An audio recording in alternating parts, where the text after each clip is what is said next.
Welcome to the Morning Update. I'm Abby Smith.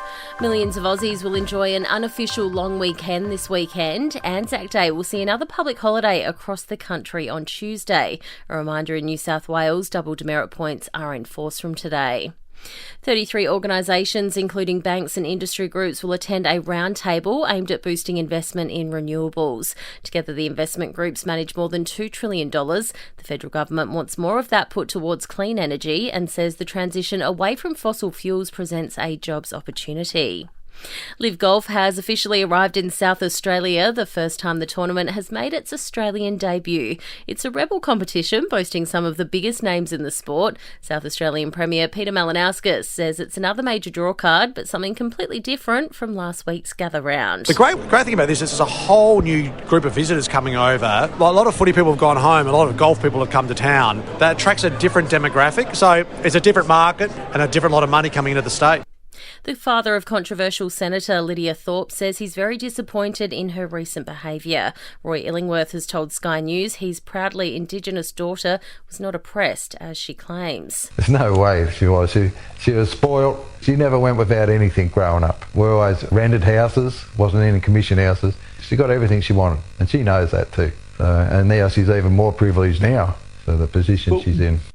The largest spaceship ever built has exploded just minutes after takeoff on its maiden flight. The SpaceX Starship was launched from its South Texas base before suffering what they called rapid unscheduled disassembly. We're seeing from the ground cameras the entire Starship stack continuing to rotate. We should have had separation by now.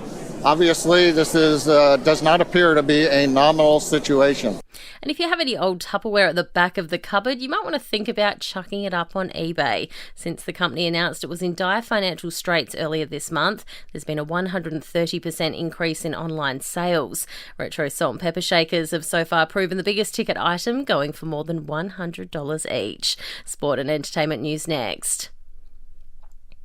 Rory Lobb is expected to face a hostile reception in tonight's game against Fremantle, the first time the Bulldog has played his old team. His coach Luke Beveridge says he's no problems with his side or players being booed by the crowd. Booing is ingrained in our game. Spectators have always tried to get the upper hand and help their team, booing opposition players. Now, if there's something sinister and nasty attached to it, then I don't think any of us condone it, but it's quite a natural phenomenon as far as I'm concerned.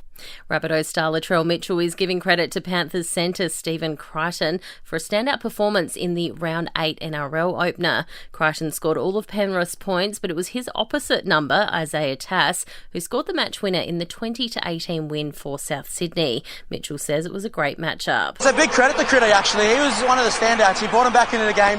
He continued to fight and play, and that's why you love to see in your centres. And it was a real good battle out there with Isaiah Tass, and I'm very glad that Tass got that last try and, it sort of evened the score.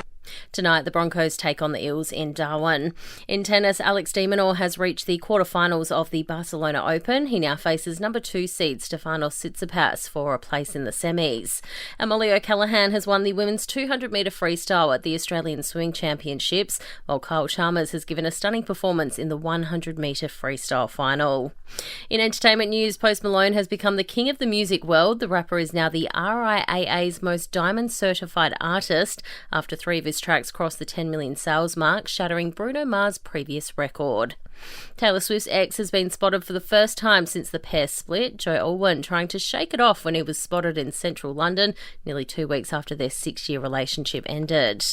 And Beyoncé, Lady Gaga and Kim Kardashian are among the big names to have their verified blue ticks removed on Twitter as the social media app begins the process of removing the blue tick from legacy accounts. And that's the latest from the Nova podcast team. We'll see you this afternoon for another episode of The Update.